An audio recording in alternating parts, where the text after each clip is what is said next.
Pero bien, gracias a Dios, hermanos, que estamos hoy aquí y esperando que podamos ser edificados en su palabra, la cual les invito a que vayamos, por favor. Estamos en Efesios capítulo 5, hermanos. Vamos a ese pasaje, Efesios capítulo 5, versículo 18. Estamos estudiando, hoy abarcaremos, si Dios nos lo permite, 18 al 21. Pero en este pasaje estamos viendo cómo a lo largo de este capítulo casi completo, andar como hijos de Dios, ¿verdad? Y nos habló brevemente, repito, andar en amor, andar en luz, andar en sabiduría. Y para que todo esto pueda ser realidad, es indispensable la parte final de esta idea o la parte de los últimos textos que estamos leyendo. Y es que es necesario ser lleno del Espíritu. No es posible andar en amor, no es posible andar en la luz como Dios está en luz, no es posible andar en una vida sabia que conoce y entiende la voluntad del Señor sin la influencia del Espíritu Santo en nuestras vidas.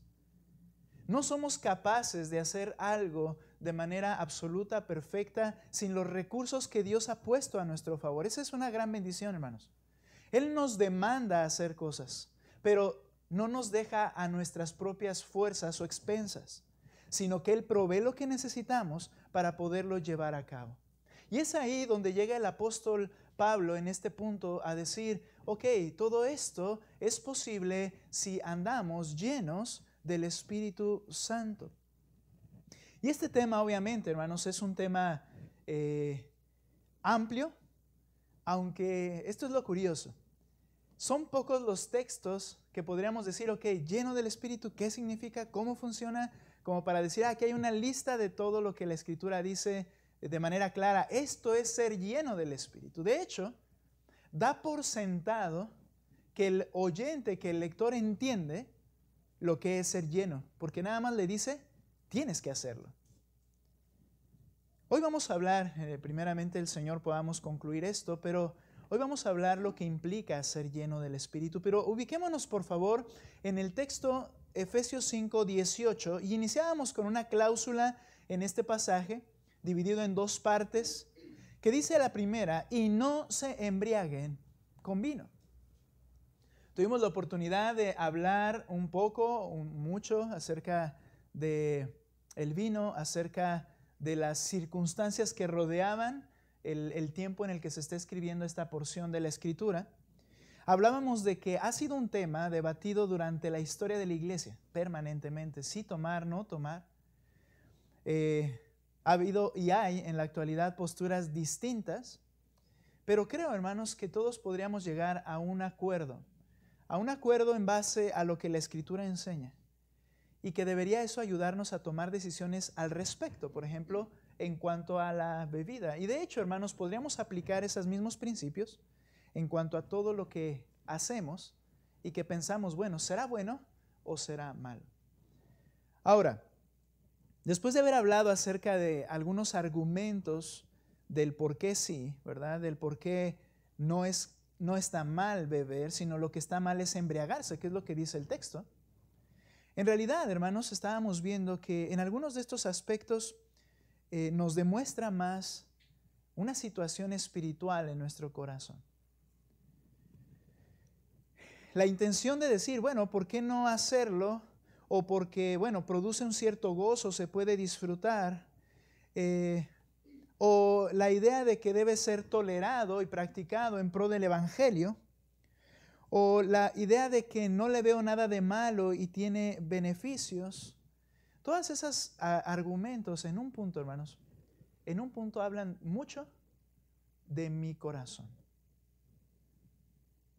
De que estoy defendiendo mis derechos y por eso, aunque no voy a ahondar ya más allá, solo la parte final que quiero que veamos unos textos que no vimos la semana anterior, nos conduce al tema de hoy. Ok, no seas lleno de vino, no seas ebrio más bien por el vino, sino sé lleno del Espíritu. Solo para concluir esta parte, hermanos, les invito por favor que vayan a 1 Corintios capítulo 8, versículo 8 al 13. Si alguien pudiera decir, bueno, pastor, no me queda claro entonces si está bien o no está bien beber vino. debemos recordar que la Escritura nos enseña que no es lo que bebamos o lo que comamos lo que muestra o nos pone en una condición espiritual en particular. Es decir, beber vino no es el pecado, comer carne no es el pecado, no nos cambia, no nos hace más aceptos ante Dios ni menos aceptos ante Él.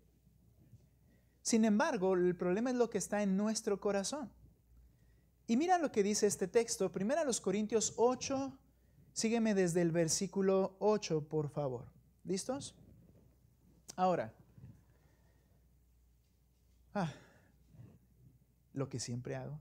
Ya cuando estoy aquí, siempre lo leo, ¿verdad? Obviamente, pero ya cuando estoy aquí luego digo, ¿por qué no empezar un poquito antes? Versículo 7, perdona a los hermanos que están ahí en las letras.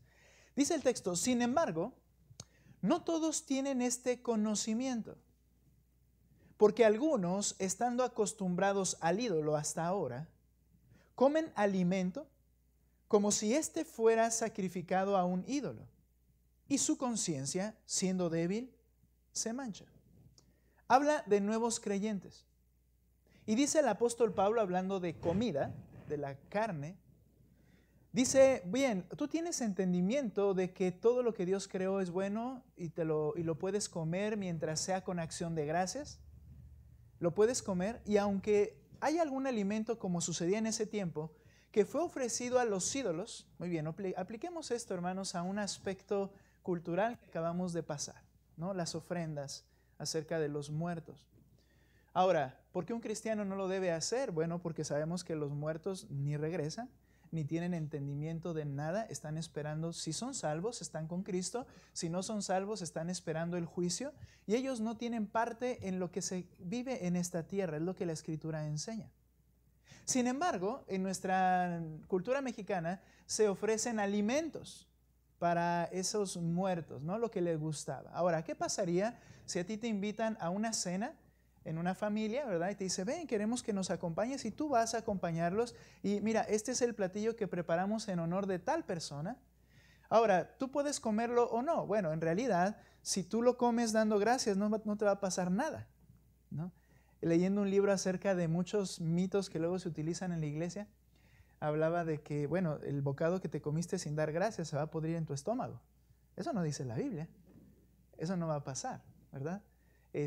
O si faltas a la iglesia te va a suceder tal cosa en la semana. No es lo que la Escritura enseña, ¿verdad? Y si tú comes esa comida no va a afectar en lo absoluto, y si tú das gracias por ello, es algo que el Señor nos manda hacer en todo alimento que recibimos y todo lo que el Señor nos da. Ahora, hablando en ese sentido, dice, ahora, en ti hay ese conocimiento, ¿cierto? Tú entiendes que la fotografía del altar de aquella persona no es nada, que el muerto no anda por allí, que el alimento no es de él, ni mucho menos. Y tú tienes ese conocimiento, pero dice, pero sin embargo no todos lo tienen. Si en esa misma comida, vamos a poner el ejemplo, te acompaña un hermano nuevo en la fe, o de hecho, el que te invitó a comer es un hermano nuevo en la fe, pero todavía no ha entendido muchas cosas y llevó a cabo esa fiesta.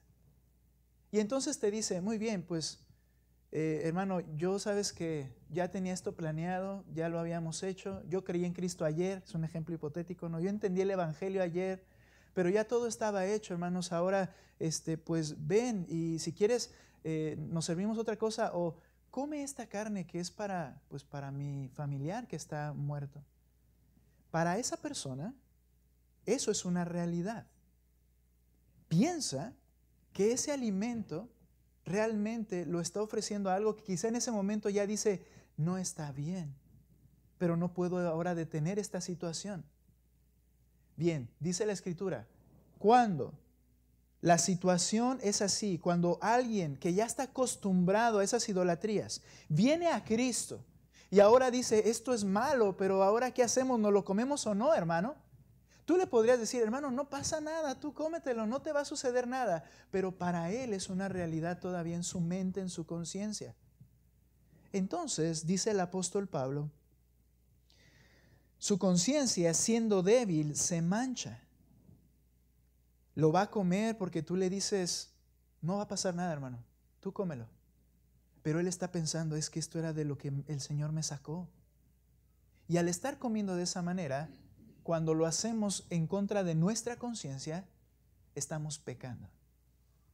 Ese es un pecado, ese sí es un pecado. Contra mi conciencia y obviamente un pecado contra Dios. Entonces, dice el versículo 8, por favor.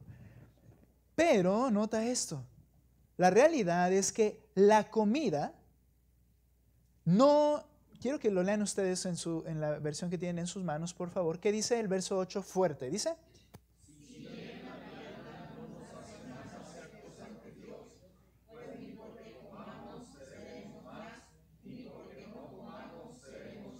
Lo que dice el apóstol Pablo, entendemos esto, que lo que comas no te hace más agradable a Dios que si no lo comes. Esta es, hermanos, la maravillosa gracia en Cristo.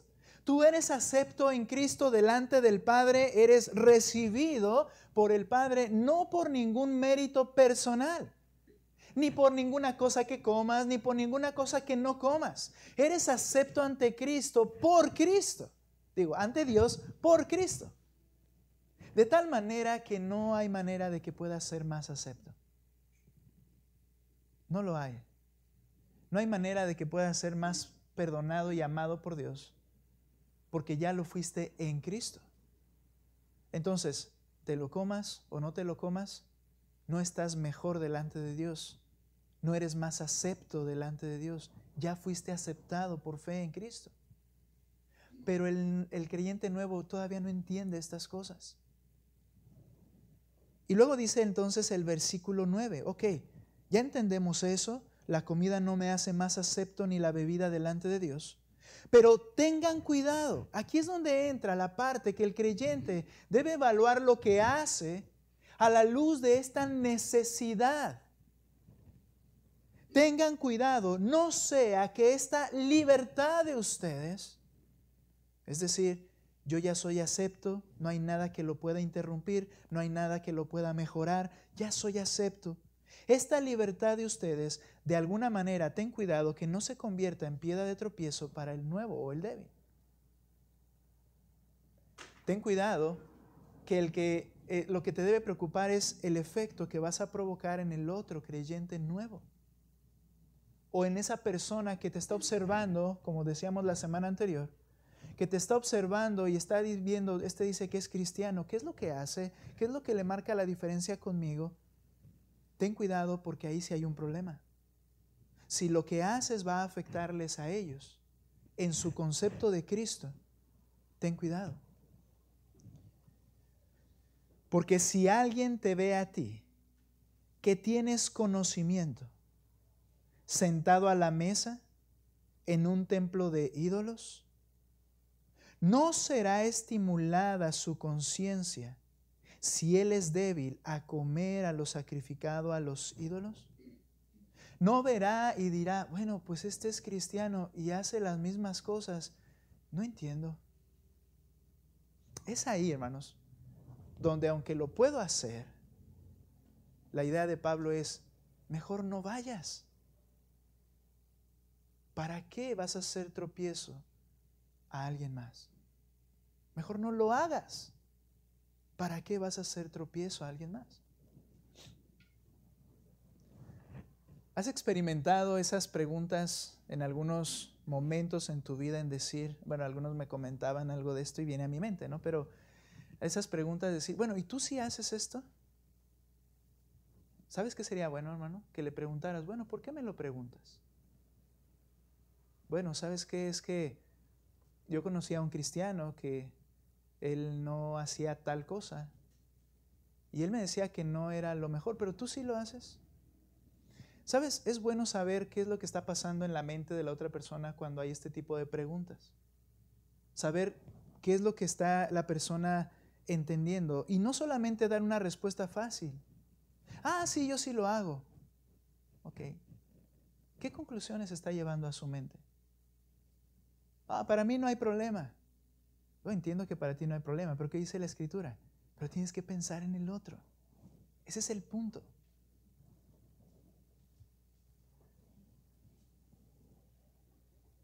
Alguien te ve ahí sentado y va a decir, bueno, ¿qué está pasando? Eso yo lo abandoné. Bien, entendemos, tú no estás pecando porque el comer eso no es pecado. Creo claramente que el bailar no es pecado, porque la Biblia no me lo dice. Y de hecho, en la Escritura vemos a personajes bíblicos danzar de gozo. Eso no es en sí pecado. ¿Se entiende? Pero el punto es, baile, bebida, esas cosas que culturalmente nos traen muchas luchas en la conciencia. El punto es, tu libertad no sea tropiezo a alguien más.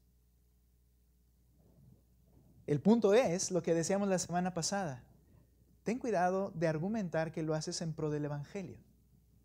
Porque eso es negar y no entender que el que lleva la labor de convencimiento es el Espíritu, no tu participación en las mismas cosas. Pero muchas veces el problema es mi defensa a mis propios argumentos y dejar a un lado el argumento del Señor. Ahora entonces dice, muy bien, aquí es donde entra el problema, versículo 11. Lean ustedes el verso 11, por favor. ¿Qué dice el verso 11? Fuerte.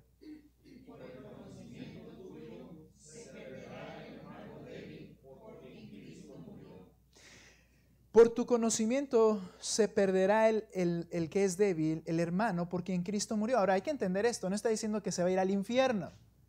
Habla de que se pierde, es decir, que hay un fallo.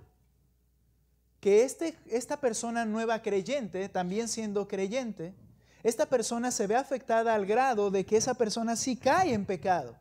¿Por qué? Porque ahora va a hacer algo que en su conciencia sabe que está mal, pero el otro lo está haciendo, entonces lo debemos hacer. Y ya está pecando esa persona contra su conciencia y contra el Señor, y él se pierde, no que se vaya al infierno. Él se ve afectado, él se ve dañado. Esta palabra perder es similar a cuando la Escritura dice que si tú ves a tu hermano pecar en algo, cometer una falta, dice, ve y repréndele estando tú y él solos. Si te oyere, ¿qué dice? Has ganado. Lo recuperaste, le ayudaste a regresar a su estado ante Dios porque estaba en un pecado, cometiendo un pecado. Tú le reprendiste y lo ganaste. Pero ahora nota la otra cara de la moneda. Por una acción tuya lo perdiste. Hiciste que él pecara. Ese es el punto. Y es ahí donde está el problema. ¿Qué te interesa más? Es la pregunta. Bien, humanamente, esta cubierta pecaminosa se interesa en uno mismo. Pero el hombre que quiere andar como es digno del llamamiento que Dios ha hecho a su vida, el creyente debe pensar de manera radicalmente distinta. Debe pensar en el beneficio, en la edificación de los demás, antes que mi propia satisfacción. Por tanto, concluye Pablo en el 13, si la comida, y ahí podríamos poner cualquier actividad no pecaminosa que tú puedas y yo argumentar. Por tanto, si la comida hace que mi hermano, ahora aquí es bien importante, hermanos, esto creo que es algo que no debemos pasar por alto. El argumento de que lo hago, por ejemplo, para ganar a otros que no son salvos, no aparece en este texto. Dice que debes pensar en la iglesia. Tu hermano, esa es la iglesia, ¿no es cierto? ¿O somos hermanos de todo el mundo? No. Dice que tu prioridad es la iglesia. Lo que hagas no debe transgredir, no debe ofender, no debe dañar a los creyentes de la iglesia. Es lo que tienes que cuidar. No si al otro le va a parecer y de esa manera va a venir a Cristo. Tu prioridad es cuidar a los que Cristo ha salvado. Por eso ten cuidado lo que haces. Oh, hermanos, cuando yo estaba en la escuela, en la preparatoria, yo no era salvo, ya les he platicado esa historia. ¿Quieren oírla? No, no se crean. Ya les he platicado esa historia y había personas ahí que iban a mi misma iglesia. Y yo me sentía con responsabilidad, aunque no era salvo, pero yo me sentía con responsabilidad. Y créeme, hermano, cuando no eres salvo, aunque te esfuerces, Es decir, yo amaba mis placeres, pero en la escuela nos veíamos unos a otros haciendo cada quien lo que bien le parecía. Y no nos interesaba. Ahora, ¿qué pasa con un cristiano en la escuela? Bueno, va a haber esa misma lucha, pero esto debe conducir su vida. Decir, ¿por qué estoy haciendo lo que estoy haciendo? Yo en la escuela tenía a mi hermana, la que ustedes ya conocen. Eso no me gustaba porque nos íbamos marcando el paso. Yo llegaba a la prepa y iba haciendo mi desastre y llegaba ella y luego, ¿y ahora qué voy a hacer? Pues está aquí. Pero ¿qué me interesaba más? Me interesaba más mi propia satisfacción. Esto no debe marcar la vida, no debe ser el distintivo de un creyente que es piadoso. Debemos tener mucho cuidado con esto. Ahora, ¿por qué estamos hablando de este pasaje? Estamos terminando lo de beber o no beber. Porque aquí llega la parte contraria. El por qué está usando esta frase en contraste. Dice, así es como no debe ser, pero ahora te voy a decir cómo debe ser. Tienes que ser lleno del Espíritu. Antes de pasar a eso, hermanos, ¿estás dispuesto a obedecer al Señor en estas instrucciones de tener cuidado por tu iglesia, tus hermanos?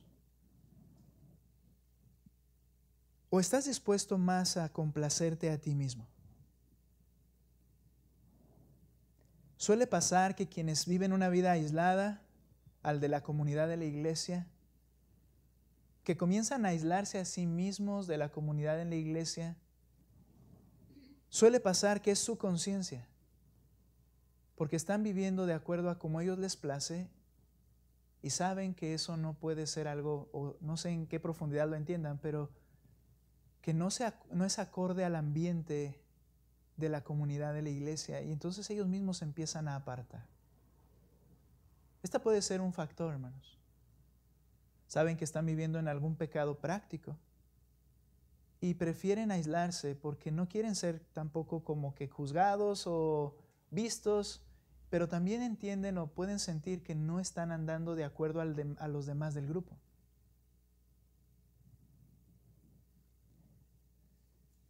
Una razón primordial por la cual la inasistencia en la iglesia es un pecado que se está concibiendo, guardando, practicando.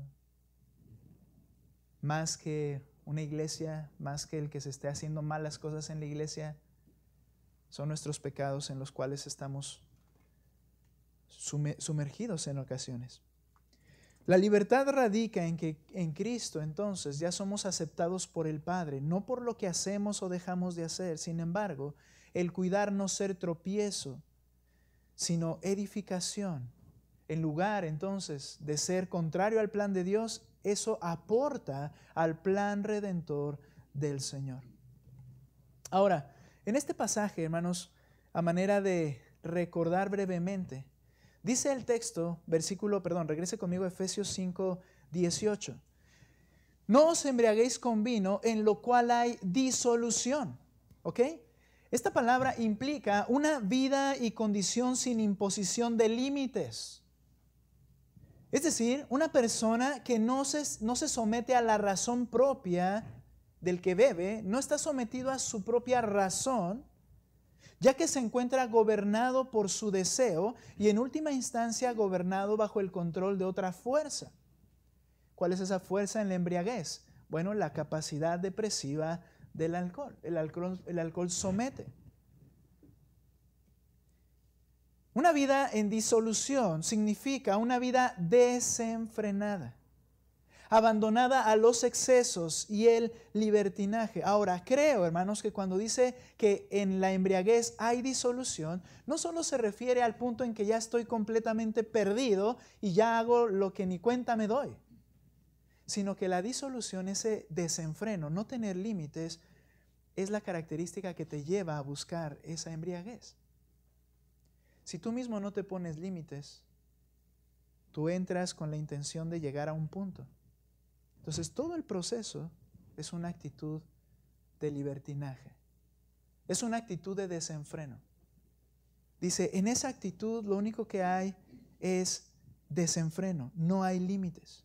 Como ya mencionamos en las religiones paganas, el vino y las drogas eran necesarias para ponerse a sintonía con los dioses, adorarlos, obedecerlos. Y entonces, de esa manera, tenían la idea que podían experimentar una relación con Dios, con el Dios ese, una relación de adoración correcta con esos dioses de esas religiones, aunque en realidad estaban fuera de un autocontrol. Había un dios, hermanos, particularmente del cual se escucha o hay mucha evidencia, llamado Dionisio, o llamado el dios Baco, que se adoraba también en Éfeso. Y dice que para este dios, nos dice algunos historiadores, ese dios debía poseer y controlar a la persona para que tuviera su fuerza y sabiduría. Escucha, debía poseer y controlar para tener su fuerza y sabiduría. Ellos creían que esto les capacitaba para hacer la voluntad de ese Dios y para que hablaran profecías inspiradas por ese Dios. La literatura antigua dice que la gente que participaba en las frenéticas orgías del culto a Dionisio sentía alivio de la tensión y presión de su forma cotidiana y que utilizaban para ponerse a tono la embriaguez. La pregunta es, ¿qué gobierna tu vida? ¿Tus deseos, tus gustos o tu cultura? ¿Qué debe gobernar la vida de un creyente? Dice, no te embriagues con vino. Y es usado como un contraste para decir, antes bien sé lleno del Espíritu. Ve conmigo a Efesios 5:18 y dice lo siguiente. Y no se embriaguen con vino en lo cual hay disolución, sino, esa palabra es un contraste. Los paganos creen que a través del vino Dios los va a poseer. Pero ustedes deben entender que por el contrario deben ser llenos del Espíritu. El Espíritu Santo. Ahora, en primer lugar, hermanos, esta frase, sean llenos del Espíritu. La palabra sean, ¿qué es, hermanos? Es una orden. Es como decir, haz esto, ¿cierto? Sean llenos. Esta es una orden y está en tiempo presente. Ahora, ¿qué quiere decir? Ah, pastor, qué padre eso. Orden en tiempo presente. Muy bien. Sean. Pero es muy importante entender esto. Si es una orden, entonces es tu responsabilidad. ¿Cierto? Si me dan una orden, es porque yo lo debo llevar a cabo. ¿Cierto? Yo debo hacer algo. Sean llenos del Espíritu, en primer lugar, es una orden entonces que implica que es mi responsabilidad personal que esto se lleve a cabo. Es decir, no es opcional, ni tampoco se va a dar automáticamente. Ser lleno del Espíritu es algo que se debe buscar con diligencia. El cumplimiento de este mandato depende de ti. A ver, una pregunta, hermanos. Pregunta retórica. ¿Eres lleno del Espíritu Santo? Bueno, debe venir una respuesta inmediata. Pastor, si no sé lo que es ser lleno del Espíritu, ¿cómo puedo saber si estoy siendo lleno del Espíritu? ¿Sabes lo que es ser lleno del Espíritu? Bien, el punto aquí es que es una orden y la debes de llevar a cabo. Dice la Escritura, y al que sabe hacer lo bueno y no lo hace, le es pecado. Esto implica que hay un área hoy, en esta mañana, en la cual yo debo hacer algo porque el Señor me demandará cuenta de si lo ejecuté o no. Ese sean es mi responsabilidad entonces. Ahora, al estar en presente, ¿qué implica? Implica que es una experiencia que deberíamos gozar cada día y no en momentos especiales. Esa palabra, ser llenos, El sed implica manténganse permanentemente. Ese es el presente. Es tu responsabilidad y debe ser un estado permanente en ti. No es que fui lleno del Espíritu. No es que un día seré lleno del Espíritu, sino que debes estar siempre, permanentemente, siendo lleno del Espíritu. Ahora, creo que sí se puede comprender. Ese sean es un plural. Hola, hermana, hasta me espantó. Bienvenida, hermana, pásale. Ese sean, hermanos, ese sean es también un plural. Por ejemplo, ¿no le dice sé lleno del Espíritu? Como refiriéndose al pastor, por ejemplo, de la iglesia. En la carta a Timoteo, cuando Pablo escribe a Timoteo, es una carta personal. ¿Por qué? Porque le está dando indicaciones a una persona y a esa persona le da indicaciones de cosas que debe enseñarle a los demás. Y en muchas ocasiones le habla en primera persona en singular. Entonces le dice, por ejemplo, tú pues, hijo mío, esfuérzate en la gracia. ¿Y a quién le está hablando? Podríamos decir, lo entiendo que también aplica a mi vida, pero ¿a quién le estaba hablando Pablo? Le estaba hablando a Timoteo. Este texto dice sean. Quiere decir que esto no solamente es mi responsabilidad, no solamente es algo que debe ser permanente, sino que debe ser en todos nosotros. No es para un grupo en particular. No es solamente para los maestros o pastores de la iglesia. Esta es una orden para todo creyente. Todos tenemos que atender este mandato.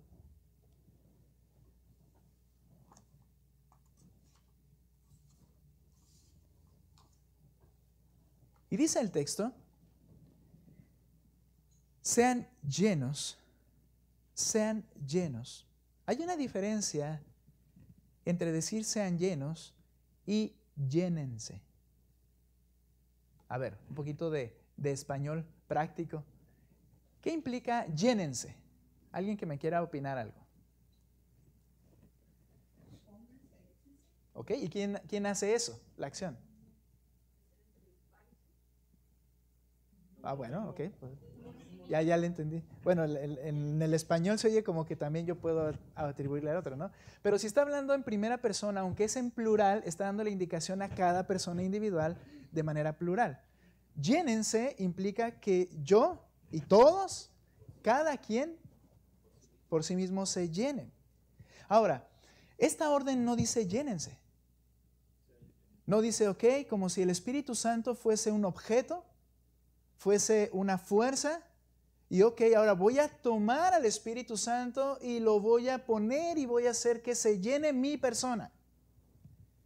Sino dice, sed llenos. Es decir, que aunque la primera parte de esta frase implica que el creyente es responsable de que esto suceda, la segunda parte implica que no es el creyente el que produce la llenura, sino que es el Espíritu el que actúa para llenar al creyente. Es decir, no nos llenamos a nosotros mismos, sino que permitimos que el Espíritu nos llene. Esta es la idea. Soy responsable de permitir que el Espíritu me llene. Y cuando hablamos de llenar, quise explicar estas palabras un poquito a detenimiento, porque creo que es importante comprenderlo. Cuando habla de llenar, no tiene que ver con un contenido o cantidad. Es decir, no es correcto pensar, hoy de manera particular me siento más lleno del Espíritu que ayer. Ayer estaba como que un poco menos lleno del Espíritu y ahora estoy como si habláramos de cantidad, ¿verdad? No sé, del 100%, como que estoy a un 70% lleno del Espíritu Santo. No implica eso. Bienvenido, hermano. No se refiere a eso, hermanos. O tampoco podemos decir, ahora estoy muy vacío del Espíritu Santo, como si habláramos del combustible en el tanque de un auto, o la pila en un aparato electrónico. ¿Y qué sucede cuando la pila en el aparato electrónico comienza a bajar? Entonces empieza a moverse despacito, depende de lo que sea, ¿verdad? No se refiere a la cantidad o contenido. Lleno se refiere a estar controlado. Nota por favor dos pasajes. Lucas capítulo 4, versículo 28.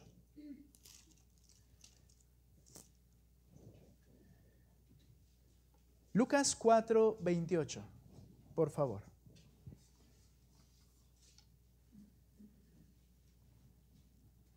Ser llenos del Espíritu. Y mira, dice Lucas 4, 28, por favor, hablando aquí acerca de, en la vida de Cristo, los judíos, y mira lo que dice el versículo. Estoy mal yo en el pasaje. Ustedes leanlo fuerte, ¿ya lo tienen? Adelante, hermanos, fuerte. ¿Qué dice?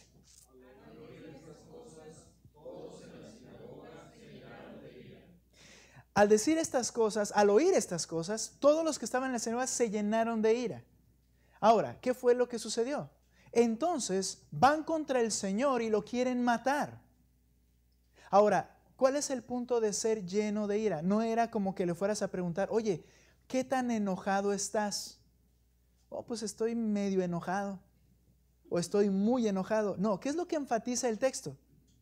Cuando se llenaron de ira, sigue leyendo, intentaron matar a Cristo. Lo que quiere decir es que llenarse de ira en este caso significa que fueron controlados por la ira y por eso intentaron matar a Jesús. El enojo que ellos tenían los controló para tomar una determinación y entonces intentar matar al Señor. Se llenaron de ira. Fue lo que los motivó y condujo. ¿Se entiende? Ahora, nota otro pasaje, Hechos capítulo 13, versículo 45.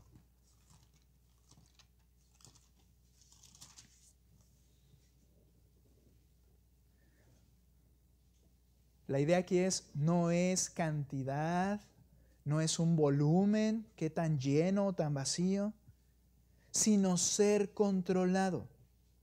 Hechos 13, 45. ¿Listo? Mira lo que dice. Pero cuando los judíos vieron la muchedumbre, se llenaron de celo y blasfemando contradecían lo que Pablo decía. Se llenaron de envidia, se llenaron de celos. ¿Qué quiere decir esto, hermanos? Nuevamente nota la frase. Se llenan de celos y entonces inmediatamente dice que se empiezan a oponer a Pablo. Entonces, la idea de lleno de celos no es de que casi explota, sino que los controló al grado que comienzan a debatir a Pablo. Si tú lees Hechos ahí, dice que primero estaban oyendo a Pablo y le estaban escuchando y decían, oh, tiene razón este hombre en lo que está diciendo, porque era un experto en la ley. Les comienza a explicar y ellos estaban aprendiendo, pero entonces ellos al estar acá atentos empezaron a ver que toda la multitud que nunca iba a la sinagoga, bueno, muchos de ellos no iban, comenzaron a asistir más y más porque querían oír a Pablo y eso les llenó de celos, que implica, al ser controlados por el celo que tenían, dijeron, no es cierto, no lo escuchen, cuando al principio su actitud era diferente. Ser lleno del Espíritu, hermanos. No tenemos un marcador de qué tan lleno estás. Significa que si hoy tú vas a tomar una decisión, hagas lo que el Espíritu prefiere y no lo que tú prefieres. Es decir, que Él controle esta decisión. Que en el momento en que vas a actuar en algún sentido, en el momento en que vas a pensar, en el momento en que vas a todo lo que implica tu vida, dejes que sea que el Espíritu te controle y no tu pasión o tu deseo. Quiero que veas cómo esto corresponde a lo que hemos estado hablando. Cuando yo quiero hacer algo que no es pecado, ¿qué es lo que está controlando esas decisiones? Tu propio deseo. Pero cuando entiendes, ok, el Señor me dice que debo cuidar a mi hermano antes que a mí. Y entonces ya no voy a hacer algo porque sé que esto, si bien no es pecado, esto afecta en una manera directa a mi hermano, ya no lo voy a hacer. Podríamos decir que estás siendo controlado no por tus pasiones y deseos, sino por alguien más. Y este es el Espíritu. Entonces, cuando la Biblia habla y había un varón lleno del Espíritu, ¿qué quiere decir? Irradiaba. ¿Se veía que le salía humo por las orejas porque estaba la presión de la llenura dentro de él? No. Todos veían que cada decisión, cada acción, cada palabra era de acuerdo al Espíritu Santo. Y ahorita vamos a hablar cómo se ve eso. Y esa es una persona llena del Espíritu. Entonces, ser lleno del Espíritu significa estar constantemente controlados por el Espíritu Santo en mente, emociones y voluntad.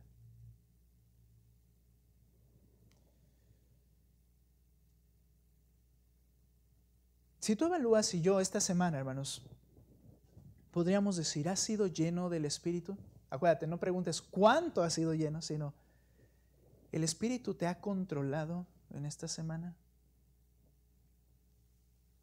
Sí, pastor, en un momento, en lugar de reaccionar equivocadamente, aunque me sentí ofendido, yo decidí perdonar, yo decidí responder de manera mansa, de manera humilde, en lugar de responder como a mí me hubiera gustado. ¿Quién controló ese asunto? ¿Tú dejaste? No fue de que ¡pum!, de repente te utilizó, ¿verdad?, y tú no querías. No, tú diste lugar a que fuera el Señor, fuera el Espíritu y no tu persona. Para ser honestos, hermanos, aún siendo predicador, al hablar de la llenura del Espíritu, en mi mente siempre había muchas dudas en decir qué se siente, cómo se percibe, cómo se llega a ese punto. Te sientes como flotando en las nubes y no es eso, es dejar que Él sea el que controle. Ahora, tenemos que detenernos allí, pero solo quiero mencionar que esta llenura del Espíritu ha sido mal interpretada, creo yo, por algunos círculos incluso cristianos, refiriéndose a que la llenura del Espíritu es un aspecto de una experiencia casi mística, un asunto en el cual la persona pierde todo el control de su cuerpo y comienzan a suceder cosas extraordinarias. Sin embargo, esto no parece ser lo que la Escritura enseña en la totalidad del Nuevo Testamento. Quiero que veamos dos textos, nos vamos a detener allí y después vamos a ir al descanso y continuaremos hablando, pero noten por favor Hechos y acompáñame al capítulo 2 de Hechos, hermanos, por favor. Hechos capítulo 2. Vamos a explicar la diferencia entre ser lleno del Espíritu y ser bautizado por el Espíritu. ¿De acuerdo? Ahora, creo que un tanto el problema es que en el capítulo 2, en el versículo 1, se habla de un evento doble aquí. Nota por favor, capítulo 2, este es el día en que el Espíritu vino por primera vez a morar en el creyente. Dice el 2:1, cuando llegó el día de Pentecostés, la fiesta de los judíos, estaban todos juntos en un mismo lugar, se refiere a los cristianos, 120 personas. Y de repente vino del cielo un ruido como el de una ráfaga de viento impetuoso que llenó toda la casa donde estaban sentados. Se les aparecieron lenguas como de fuego que repartiéndose, se postraron sobre cada uno de ellos. Y luego dice el 4, todos fueron llenos del Espíritu Santo y comenzaron a hablar en otras lenguas, nota, según el Espíritu les daba habilidad para que expresasen. Vemos la llenura del Espíritu y si no estudiamos todo el contexto, eso es ser lleno del Espíritu, que es hacer algo espectacular, fuera de lo normal. Algo que en un momento dado sea un trance religioso, ¿no? Algo así. Ellos comenzaron a hablar en otras lenguas. Esto implica que cuando el Espíritu vino por primera vez a estos creyentes, dice que el Espíritu les dio que hablaran. Fue el Espíritu, ¿recuerdas? El que llevó a cabo esto. Y ellos comenzaron a hablar sin ellos saber lo que estaban hablando. Durante algún tiempo yo pensaba que las lenguas era, ok, yo te estoy hablando así y no me doy cuenta que estoy hablando en francés perfecto. Y yo estoy hablando y creo que me estás entendiendo, pero no me doy cuenta que lo que tú oyes es un francés, por ejemplo. Perfecto. Y no, el don de lenguas es que la persona hablaba un idioma que no entendía, pero era un idioma. Y los demás lo entendieron. Y se sorprendieron los demás judíos porque dicen, ¿cómo es que estos galileos, pescadores, que no tienen ninguna preparación, me está hablando en el idioma del país que yo vengo? De Ponto, de Asia, de Capadocia, de más allá de las regiones de ciertos lugares que menciona la Escritura. Es decir, eran idiomas que los que estaban allí podían reconocer. ¿Qué pasa, hermanos, cuando está en un lugar usted y todos están hablando en inglés? ¿No? Porque hablan inglés. Todos están hablando en inglés y de repente, así como que por allá se escucha que alguien comienza a hablar en español, tú inmediatamente detectas, aunque haya mucho ruido y mucho aquí, como no entiendes lo que se está hablando acá, pero identificas lo que se está hablando en aquel punto de la sala y dices, allá alguien está hablando español. Eso fue lo que pasó en esta fiesta. Aunque había muchos que no entendían lo que unos estaban diciendo, por allí había unos que decían, me está hablando en mi idioma. Ahora, vemos esto y decimos, fueron llenos del Espíritu. Muy bien. Acompáñame por favor un poquito más adelante a Hechos 7. Perdón, Hechos 6. Hechos 6, hermanos. Hechos 7 es la predicación de Esteban. Pero mira, en el Hechos 6, y nota por favor versículo 2. Entonces los 12 convocaron a la congregación de los discípulos y dijeron, no es conveniente que nosotros descuidemos la palabra de Dios para servir las mesas. Por tanto, hermanos, escojan de entre ustedes 7 hombres de buena reputación, llenos del Espíritu Santo y de sabiduría, a quienes podamos encargar esta tarea. Ahora, nota, se utiliza la frase llenos del Espíritu Santo. ¿Puedes tú pensar que eran 7 hombres que estaban tirados en medio del templo, revolcándose, balbuceando, haciendo ruidos extraños y levantándose y diciendo, no sé lo que me pasó, el Espíritu vino y ¡pum! Otra vez en el suelo y escogemos a esos 7 para que nos ayuden a un trabajo que se tiene que hacer? No suena congruente. Porque esa es la idea que se enseña. Sé lleno del Espíritu, vas a hacer cosas incluso fuera de tu propia razón. No es eso. Habla de gente que fuera capaz de llevar a cabo un ministerio para la iglesia. Gente que tuviera el respeto de los demás. Gente que se viera controlada, no por sus propias pasiones y libertades, sino por el Espíritu Santo. ¿Sí? Nos quedamos hasta ahí en el sentido de que vamos a explicar cómo es que se ve esto. Entonces, explicaremos al regresar que la llenura del Espíritu y el bautismo del Espíritu no es lo mismo. Pero hasta este punto, hermanos, habiendo hablado de estas cosas, ¿qué es lo que controla más tus decisiones, pensamientos y obras? ¿Qué controla tus motivaciones? Sé lleno del Espíritu. Vamos a orar, ¿sí? Señor, gracias. Gracias, Señor, por tu palabra. Danos sabiduría, abre nuestro entendimiento. Ilumínanos para poder entender esto y poderlo practicar, porque tú nos mandas a hacerlo.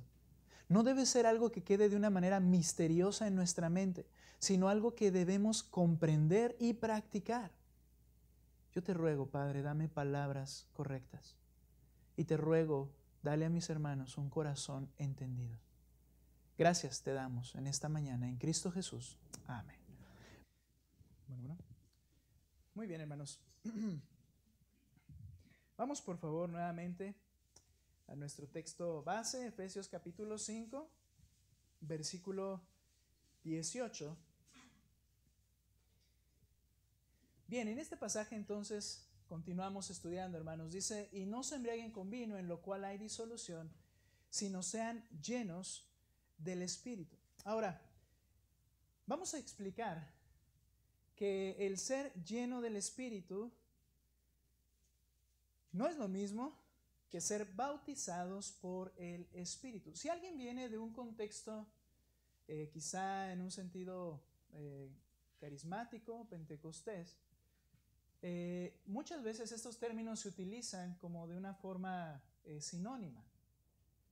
En algunos círculos cristianos enseñan que el ser bautizado por el Espíritu es una segunda experiencia que se debe buscar. Una segunda experiencia le llaman una segunda experiencia de gracia, que el creyente debe buscar después de la salvación.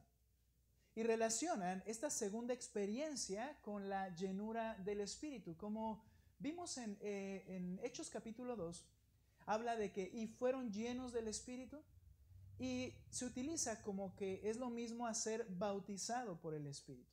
¿Por qué? Porque particularmente en Hechos capítulo 2, verso 1, 2, y cuando se está explicando la venida del Espíritu, no se marca una diferencia. No se marca una diferencia en cuanto bautismo del Espíritu y llenura del Espíritu. Pero solo bastará con seguir leyendo Hechos para darnos cuenta que el bautismo del Espíritu es un evento distinto a la llenura del Espíritu. Ahora, en el libro de Hechos vemos algunos eventos particulares del libro de Hechos. El libro de Hechos es un tiempo transicional, es decir, las cosas en tiempo de Hechos no funcionan exactamente igual a como funcionaron posteriormente en las iglesias ya cuando se fueron estableciendo. Un ejemplo de ello es que había creyentes que aún no habían recibido el Espíritu Santo. ¿Cómo funciona eso? Si nosotros entendemos y sabemos que cuando creemos el Evangelio, en ese momento el Espíritu Santo viene a morar dentro del creyente. Sin embargo, en Hechos, en los primeros capítulos, vemos algunos que eran creyentes, pero que era necesario que los apóstoles, por ejemplo, les impusieran las manos para que recibieran el Espíritu Santo. ¿Y ahora quién nos impone las manos para recibir el Espíritu Santo? A nosotros. Si ya no hay apóstoles.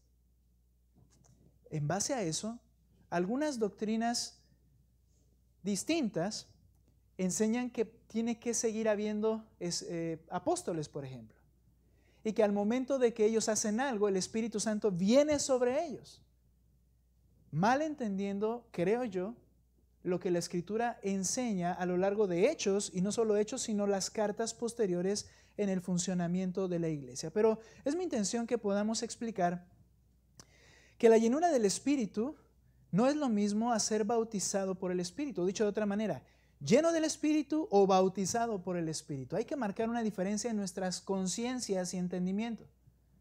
Ahora, al momento de creer el Evangelio, todo creyente es bautizado por el Espíritu Santo. Este término, en algunas, es lo que sucede. Luego nos vamos a extremos. Algunas doctrinas, algunas denominaciones que pues intentan ser más conservadoras, por ejemplo, no utilizan el término bautizado por el Espíritu Santo, porque eso se oye muy de la otra esfera, ¿no? De carismatismo o pentecostalismo. Sin embargo, la Escritura dice que todo creyente fue bautizado por el Espíritu Santo. Nota por favor conmigo, 1 Corintios capítulo 12, versículo 13. Estamos hablando de esta orden que nos es dada en Efesios que dice, sean llenos permanentemente del Espíritu Santo. 1 Corintios 12, 13, hermanos, por favor. ¿Se han dado cuenta que es muy necesario traer nuestras Biblias y moverlas, verdad? Muy bien, entonces les invito a que esa sea parte de su prioridad cuando salga de su casa. Tráigase su Biblia. 1 Corintios 12, 13, por favor, ustedes fuerte. ¿Qué dice, hermanos?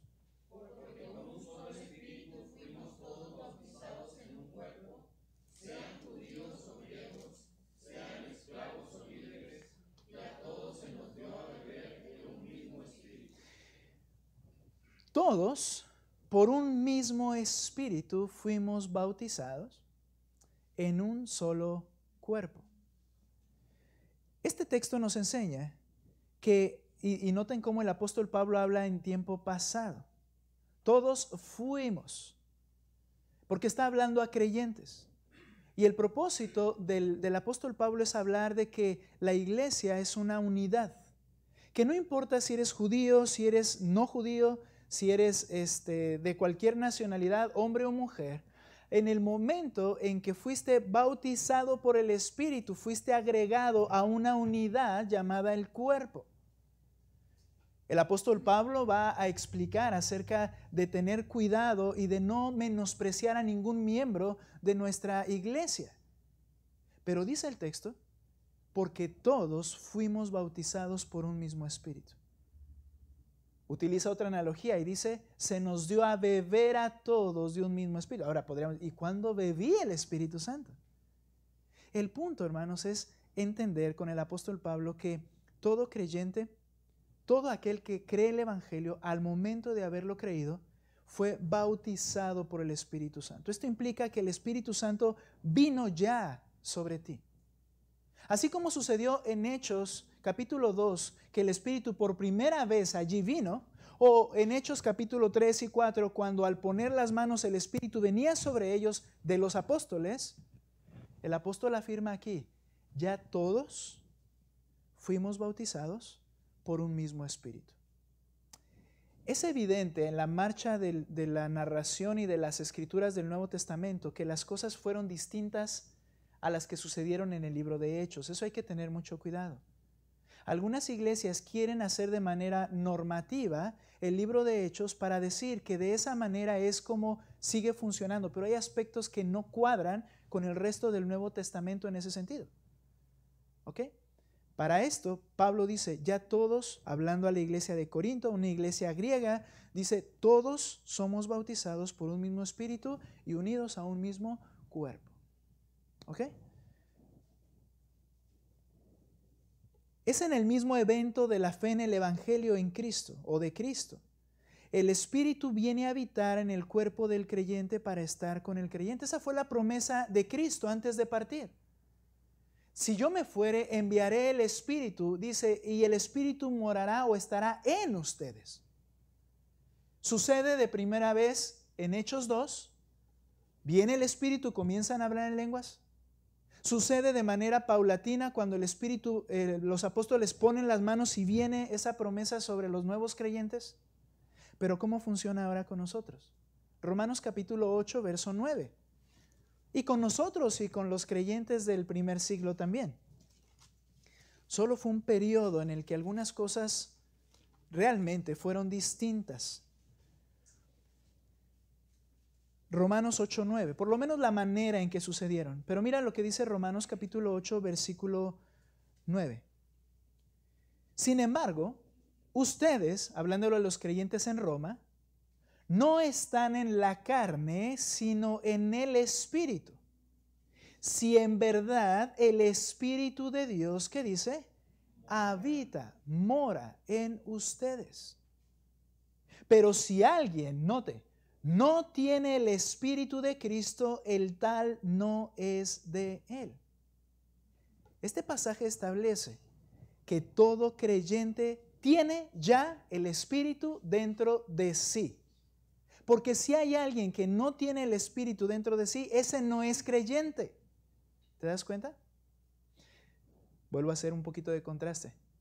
En el libro de Hechos había creyentes. Cuando vemos predicando a la iglesia el Evangelio después de ese tiempo, los primeros días en Jerusalén, dice que muchos creyeron y entonces mandaron llamar a Pedro y los apóstoles para que vinieran y les impusieran las manos, pero ya habían creído. Nota que ahí hubo una diferencia. Por favor, no me malentiendas. No existe en la actualidad y en ese periodo incluso de los primeros 100 años de la iglesia, no existen creyentes que sean salvos sin el Espíritu, es lo que dice Romanos 8. Solo que en la narrativa de Hechos, las cosas al principio comenzaron a funcionar de una manera distinta hasta que todo ya fue establecido de manera clara y perfecta en todos los creyentes, ¿de acuerdo? Solo fue una parte incipiente de la iglesia. Ahora, vemos aquí, si no tiene el Espíritu de Cristo, entonces no es de Él. ¿Qué implica? Tú eres creyente, tú tienes que dentro de ti el Espíritu Santo. ¿Ok? ¿Lo entiende? Ahora, esto en Efesios 1:13 lo llama como si fuera un sello que te identifica como pertenencia de Dios. ¿Por qué te da el Espíritu Santo dentro de ti y por qué a todos se los da a los que creen en el Evangelio? Porque dice Efesios 1:13, regresando ahí a Efesios.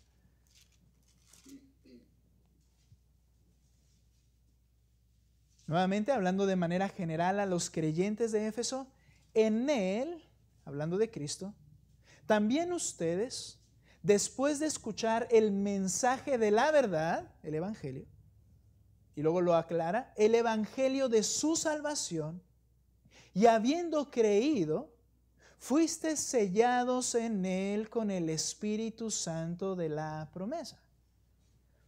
¿En qué momento nos dice este pasaje que sucedió esto? Cuando creíste el Evangelio de la salvación. Y el sello no implica que ahora en mi espalda o en alguna parte de mi espíritu hay un logotipo impreso, sino que el sello en el tiempo del escritor, el sello era, esto es mío, entonces yo sello mi carruaje, yo sello mi ganado, yo sello incluso mi aldea, no, donde vive la gente, ¿cómo se llama? La casa grande, mi hacienda. Ponían el sello de quien pertenecía esa hacienda, mostrando, es mío. Bien, Dios te dio el Espíritu para declarar, eres mío, me perteneces. ¿Ok? Ahora, esto sucede incluso si no lo sabías. Si tú oíste el Evangelio y lo creíste, incluso aunque no hayas sabido esto que estamos hablando ahora, el Espíritu vino a morar dentro de tu persona. ¿Cómo lo dice 1 Corintios 6:19? El apóstol Pablo diciéndole a los corintios que estaban practicando algunos pecados que no son correctos, obviamente, y les dice, ¿o no saben que su cuerpo es templo, es decir, casa, habitación? Su cuerpo es templo del Espíritu Santo que está en ustedes, el cual, el Espíritu Santo, tienen de Dios y que ustedes no se pertenecen a sí mismos. Si bien Pablo se los había enseñado y ellos estaban haciendo caso omiso a ello, o si bien algunos de ellos todavía no habían entendido esta doctrina, les dice, ¿acaso no saben que el Espíritu Santo mora en ustedes, que su cuerpo es templo del Espíritu Santo? Entonces, ser bautizado con el Espíritu, haber sido habitado por el Espíritu Santo, es algo que todo creyente tiene al momento de creer el Evangelio. ¿Queda claro esta parte? Entonces, cuando dice la Escritura, tienes la obligación de ser lleno del Espíritu, no está hablando del mismo asunto. Pero también hay que entender, hermanos, que si yo creí el Evangelio, yo ya no debo buscar ser bautizado por el Espíritu Santo, porque ya fui bautizado. Algunas esferas cristianas hacen eso. Es que estamos rogando que el Espíritu nos bautice. Y entonces, como una segunda gracia de parte del Señor. Eso fue en el momento de nuestra salvación. Ahora, entonces, el ser bautizado y habitado por el Espíritu es un evento ocurrido ya en todo creyente en el momento de su salvación por fe.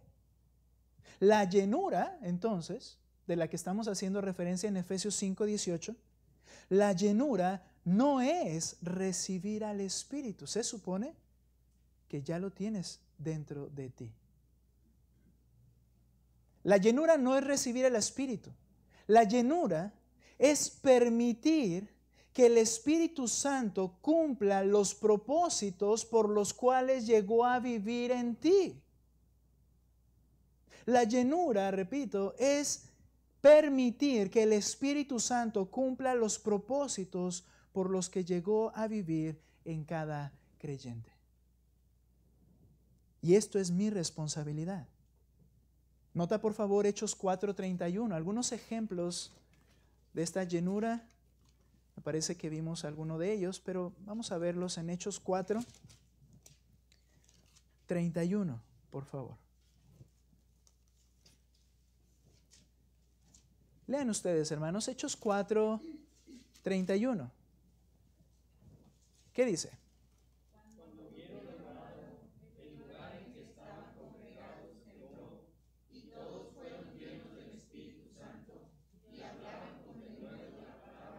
¿Cuál era la necesidad allá? La necesidad era salir a predicar el Evangelio a pesar de las amenazas que estaban recibiendo. Y entonces, ellos oran al Señor porque les dé valor, porque les ayude en esa situación en la que estaban, esa situación aflictiva en la que estaban. Y dice que todos fueron llenos del Espíritu Santo y entonces ellos hablaron con denuedo la palabra del Señor. Esto implica que simplemente el Espíritu Santo llevó a cabo aquellos propósitos por los cuales vino a habitar en cada uno de nosotros. Ser un buen testimonio, predicar el Evangelio, vivir una vida de acuerdo a la palabra de Dios, vivir una vida de gozo, de paz, de plenitud, es cumplir los propósitos por los cuales el Espíritu me es dado, a ti y a mí.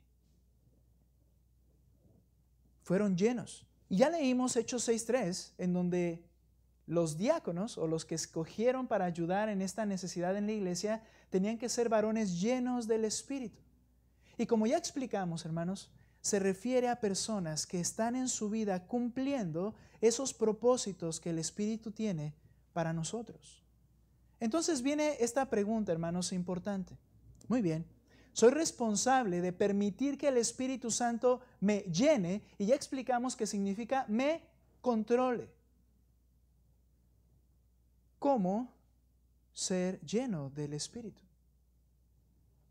Decía un pastor, y es algo que es muy interesante,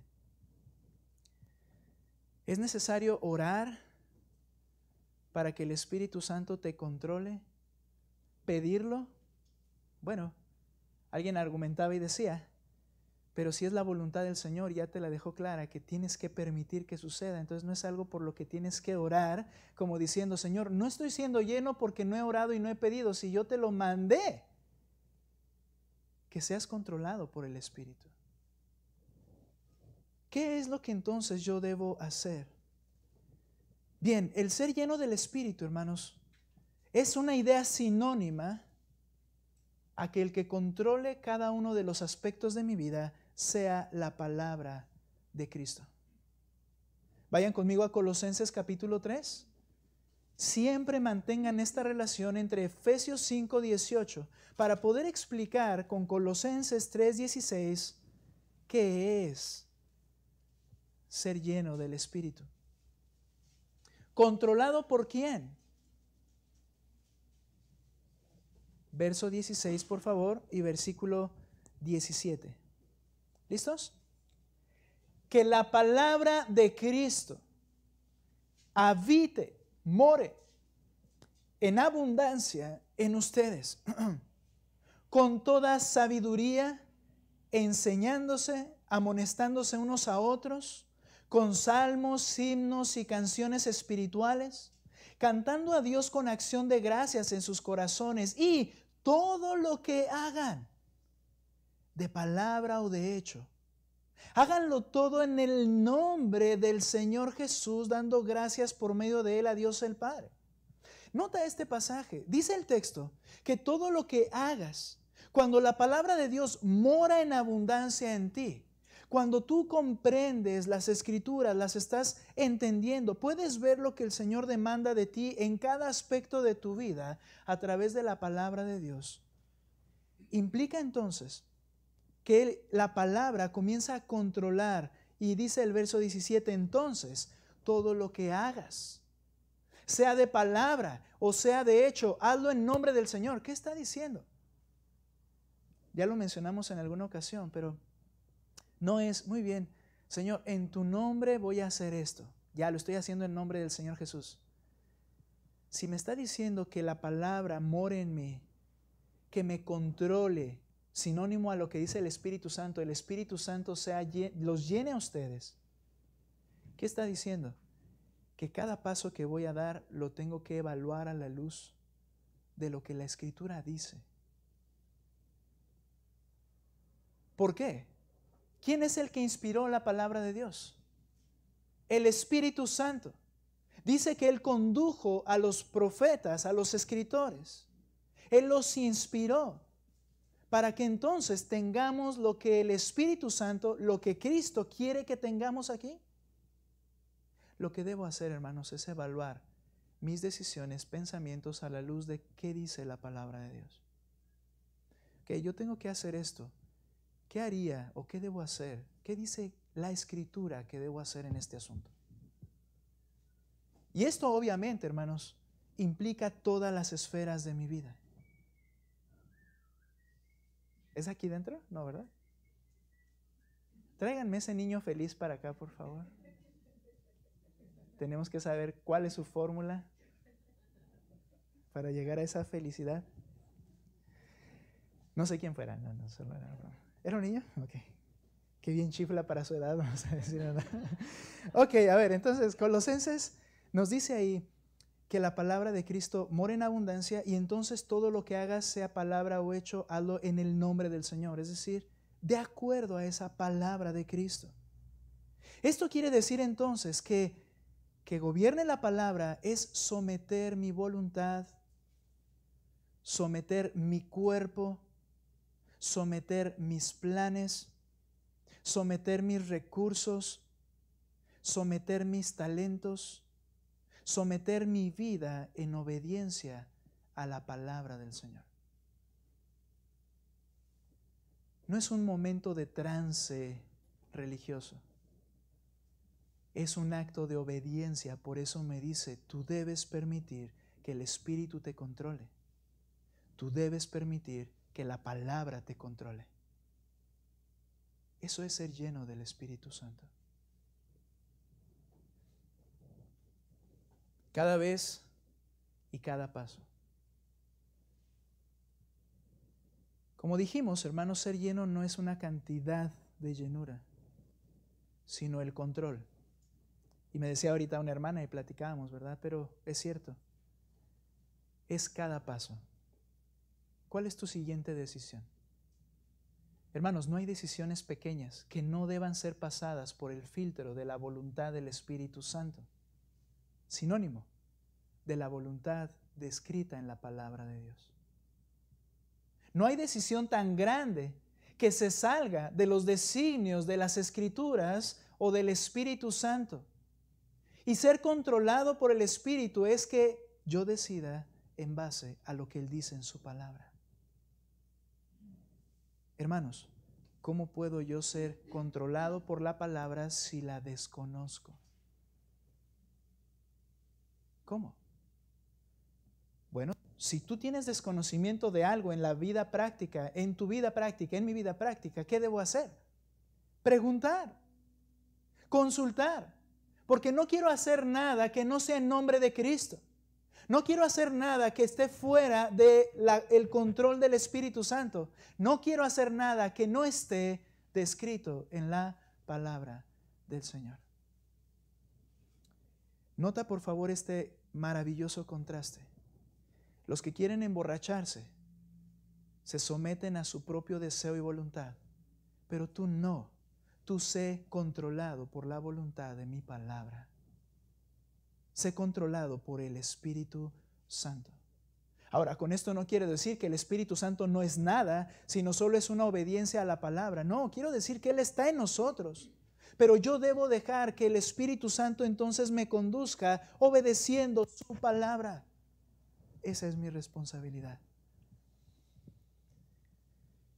Hay 3 evidencias que se describen en Efesios de una persona que está siendo controlada por el Espíritu Santo. Regresa conmigo a Efesios, pero ¿notaste lo que leímos en Colosenses? Permítame leerlo nuevamente y nos vamos a ir a Efesios para permanecer ahí. que la palabra de Cristo habite en abundancia en ustedes? Que esa influencia te va a conducir a toda sabiduría, enseñándose, amonestándose unos a otros. Dentro de este amonestarse unos a otros, dice que con salmos, con himnos y canciones espirituales, cantando a Dios con acción de gracias en sus corazones, y todo lo que hagan, dice, hacedlo en el nombre del Señor. Pero nota el verso 18, léanlo las mujeres, vamos a poner el dedo en la llaga, no se crean. Léanlo las mujeres, por favor. ¿Qué dice el verso 18 en este texto? Adelante. Ok, sujétense al pastor, por favor, hermanas, en este momento. Lean, por favor, fuerte el 18 ustedes, hermanas, las que la tienen ahí. Fuerte, ¿qué dice? Casadas, estad sujetas a vuestros maridos como conviene en el Señor. Hombres, leamos el 19. ¿Qué dice? Maridos, amad a vuestras mujeres y no seáis ásperos con ellas. ¿Por qué quise que leyéramos hasta acá? Regresa conmigo a Efesios, por favor. Efesios capítulo 5, versículo 18 entonces dice: no se embriaguen con vino, en lo cual hay disolución, sino sean llenos del Espíritu. Y nota igual en Colosenses: hablen entre ustedes con salmos. Exhórtense, decía, con salmos, himnos, cánticos espirituales. Cuando estás siendo controlado por el Espíritu, hablen entre ustedes con salmos, himnos, cánticos espirituales, cantando y alabando en su corazón al Señor. Den siempre gracias por todo en el nombre de nuestro Señor Jesucristo a Dios el Padre. 21. ¿Te acuerdas? Mujeres o casadas, sométanse a sus esposos, esposos, sométanse a sus esposas, ámenlas. Dice el 21, sométanse unos a otros en el temor de Dios. Ser lleno, ser controlado por la palabra, por el Espíritu. Y hay tres manifestaciones, y a la vez son prácticas, en alguien que es controlado por el Espíritu. La primera es gozo. Hablen entre ustedes con salmos, himnos, cánticos espirituales, cantando y alabando con su corazón al Señor. No, hermano, no necesitas un poco de vino para estar un poco más feliz. Es cuando estás controlado por la palabra del Señor que tu hablar será con gozo, que tu alabanza será genuina, que estarás feliz, que estarás en tu corazón alabando a Dios por lo que Él está mostrándote y haciendo en tu vida. Y que a través de eso tú vas a poder exhortar y animar a los hermanos en la fe a que sigan gozosos adorando al Señor a pesar de las circunstancias que puedan estar atravesando. ¿Quieres estar gozoso?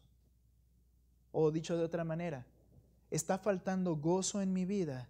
Entonces pregúntate, ¿qué es lo que controla tus decisiones? Y encontrarás la respuesta al por qué la falta de gozo genuino y adoración genuina. En verdad, hermanos, no es que necesitamos una música de una especie o de otra, no es un tema que vamos a debatir ahora, para estar más feliz, sino que lo que hacemos y lo que cantamos y cómo le adoramos es un reflejo del control del Señor en mi vida diariamente. Y ahí me preocupa un poco. ¿Te puedo preguntar algo práctico, muy práctico? ¿Por qué no cantas con gozo al Señor? Hablábamos con la hermana Norma hace un momentito acerca de las manos levantar y todo eso. Yo no lo he enseñado así, pero eso no es ningún problema. El problema es si tienes gozo al cantar o no. Si lo haces porque, no, pues tenemos que hacerlo, o que canten ellos, yo los voy así como que moviendo la boca. ¿Por qué falta gozo en tu corazón? Dice la Escritura, en Juan, el Señor Jesucristo, que el Señor busca adoradores. Adoradores en espíritu y en verdad. Adoradores que esa adoración que se ve externa es porque realmente hay una adoración interna delante del Señor. Y en verdad porque está basado en su palabra, porque es la que controla nuestras vidas. Hermano, no sé si te has dado cuenta, pero los cantos que luego tenemos aquí, que estamos entonando, hablan de lo que la Escritura dice. Y eso debiera gozarte en decir, esa frase es verdad. Todo lo pagó por mí. Ya no soy yo, no es por lo que yo hago. Su sangre me ha redimido, y te goces en hacer en cantar lo que has entendido y creído. Aunque aquí podríamos hablar de muchos tipos de alabanza, himnos, cánticos espirituales, cantando y alabando al Señor en tu corazón. Y hacer una pequeña referencia nos llevaría tiempo, pero ¿qué música es correcta y qué no? Y volvemos al mismo punto. ¿Qué controla tus motivaciones? Aunque creo, dicho sea de paso, que hay música que tiene un origen y una naturaleza. Aunque he oído hermanos decir, es que no importa, si a mí me pones un reggaetón o me pones a cualquier cosa, mientras esté exaltando a Cristo no hay problema. Pero yo pienso que hay naturaleza en la música también. Estaba ayer en el baño, bañándome, y no sé si al bañarse a usted le gusta cantar, pero estaba pensando en este tema y dije, a ver, ¿y qué si ponemos... Todos lo conocen, hermanos. Perfume de gardenias. Esperen, no se me alteren. No digo por lo que dice, porque si el objeto es que le exalte a Cristo, la letra la podemos cambiar, no hay ningún problema. Pero cuando yo oigo esas tonalidades y esa melodía, para mí me transporta a un bar. ¿Se le llama así? Bar. Porque cierta música tiene cierta naturaleza. No voy a argumentar, no voy a decir que voy a ser dogmático en este asunto, pero cuando el Señor está diciendo acá, se enfoca más a las motivaciones con lo que lo estás haciendo. Y esas motivaciones van a dirigir lo demás también. Yo no podría cantar una canción a Cristo, ¿verdad? Decir, sí, Cristo, el Señor, y porque tiene una naturaleza, ¿cierto? Así como yo escucho un reggaetón y esa música tiene una naturaleza sensual en mi cuerpo. Quizás soy el único pecador en todo esto, ¿verdad? Pero creo que no. Creo que la música también tiene cierta naturaleza, hay que tener ese cuidado. El punto, hermanos, es que es muy importante entender que cuando eres controlado por el Espíritu, tu adoración al Señor, no solo en la iglesia, sino en donde sea, es una adoración genuina que el Señor busca que le adores con esa adoración.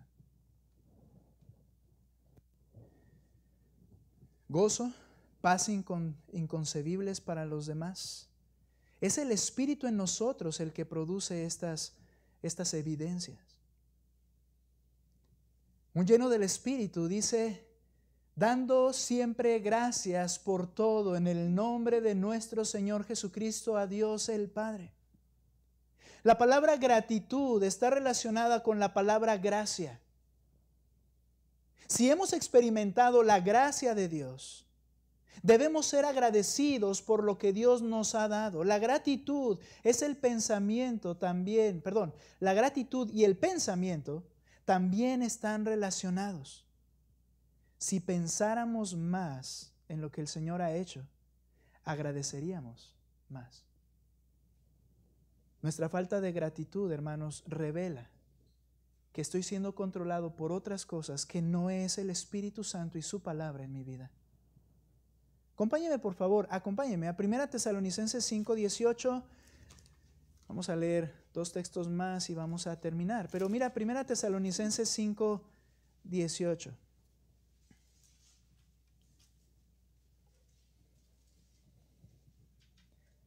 ¿Listos? Por favor, léanlo fuerte, hermanos, 5:18. ¿Qué dice?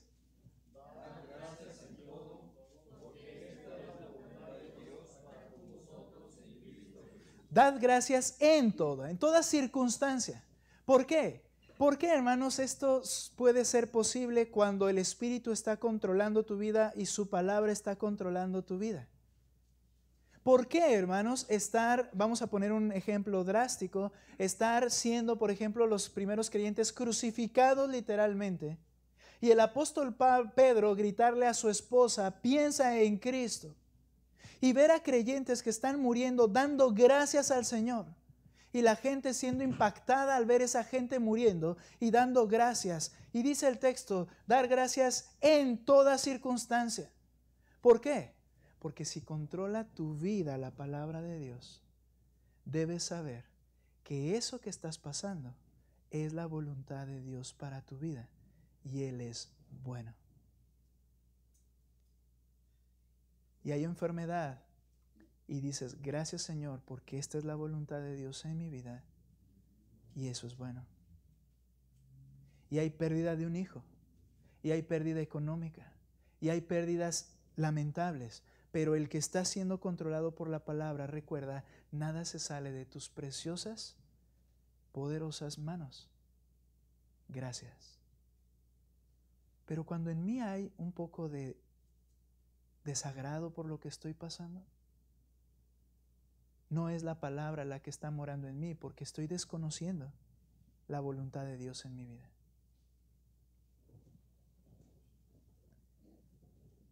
Una persona gozosa, una persona que es agradecida en cualquier circunstancia, y una persona sumisa.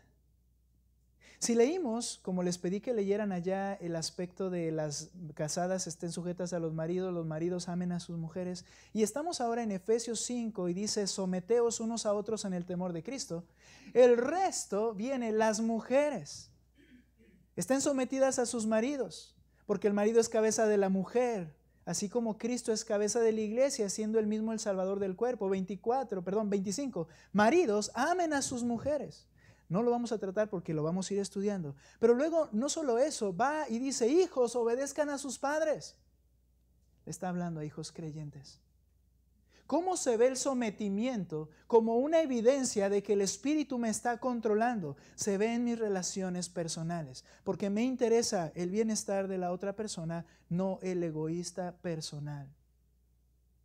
Y entonces, la relación en el matrimonio, la esposa se somete al esposo porque está siendo controlada por la palabra. El esposo ama y cuida a su esposa porque está siendo gobernado por el Espíritu. Los hijos se someten a sus padres porque están siendo guiados por la palabra, controlados por el Espíritu. Los padres no provocan a ira a los hijos porque están siendo controlados por la Escritura y entienden lo que deben hacer. Verso 5. Los siervos obedecen a sus amos. Los amos remuneran y cuidan a sus siervos. Todas las relaciones humanas, el que está siendo controlado en todas ellas es una persona que se somete. Es lo contrario a la libertad y derechos. Yo lo puedo hacer, ¿por qué no lo puedo hacer? No me parece malo. Yo lo quiero hacer, yo no le veo, estas cosas es completamente opuesto. A un creyente que se somete está cediendo sus derechos.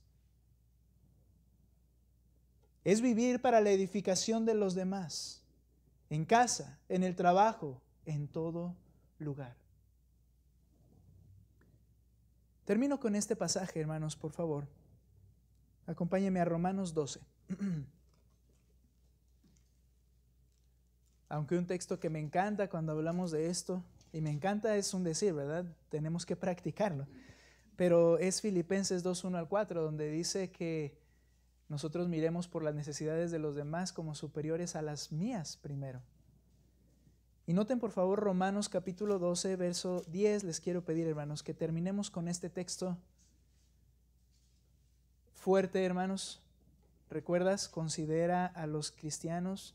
Mira lo que dice el 12:10, fuerte ustedes, adelante. Amados los unos a los otros con amor fraternal, en cuanto a honra, prefiriéndonos los unos a los otros. ¿Qué es prefiriéndose? No solamente, prefiero ir con los hermanos a la iglesia o prefiero ir a comer con un hermano, sino prefiriéndonos los unos a los otros en cuanto a honra. Es decir, tú honra a otro creyente. Es decir, sométete. Séle de edificación y de bendición. No a ti mismo, a los otros. Esta actitud, hermanos, es lo contrario a quienes nos queremos satisfacer con nuestros propios deseos. Hermanos, dice el apóstol Pablo, bien, ¿Quieres andar como es digno, imitando a tu Padre? Requieres ser controlado por el Espíritu. Y esto se va a ver manifiesto en un gozo genuino. En tu vida esto se va a ver manifiesto en una actitud de gratitud bajo cualquier circunstancia. En tu vida serás una persona que se somete por la edificación de los demás. Tienes que ser controlado por el Espíritu. ¿Qué nos controla, hermanos? A más de orar al Señor, Señor, contrólame con tu Espíritu. Tú tienes que hacerlo. Tienes que permitirlo. Tienes que propiciarlo. Puestos en pie, vamos a orar, hermanos, por favor. Padre, gracias porque tu Espíritu ya está en nosotros. Y obviamente con Él todo lo que necesitamos para vivir una vida que te dé honra y gloria, sea de hecho, sea de palabra. Sin embargo, ahora aprendemos y entendemos que somos necios o que hemos estado siéndolo. Porque yo soy el que decido en base a mis deseos, pasiones y gustos, lo que he de hacer y lo que he de hablar. Pero tú nos llamas que debemos permitir que el Espíritu nos controle. Fuimos llamados para eso. Para eso nos diste tu Espíritu. Entonces, en cada decisión, cada pensamiento, cada hecho y cada plan en mi vida, cada paso, debo permitir que seas tú y tu palabra quien decide el rumbo de mi vida. El apóstol Pablo lo dijo de esta manera: ya no vivo yo. Y nos preguntamos, entonces ¿quién vive? Pero él responde: si no vive Cristo en mí. Lo que ahora vivo en la carne, lo vivo en la fe. Es decir, obedeciendo tu palabra. A veces habrá cosas que queremos hacer lo contrario, queremos hacer algo que nosotros creemos que es mejor. Por favor, danos la gracia para buscar tu palabra y preguntarnos, ¿qué dice mi Cristo que debo hacer en este asunto? Señor, ayúdanos. Te ruego por nuestra iglesia, te ruego por mi vida y por cada creyente, mi Dios, para que seamos controlados por ti. Te lo rogamos en el nombre de Cristo Jesús. Amén.